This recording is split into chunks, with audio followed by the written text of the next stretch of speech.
This is cylinder 6, exhaust side. Obviously the rocker, the needle bearings went bad. And here's your cam scoring. Gouged it out.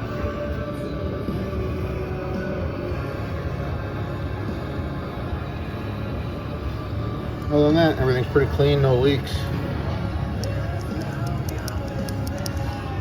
Pretty common Chrysler failure.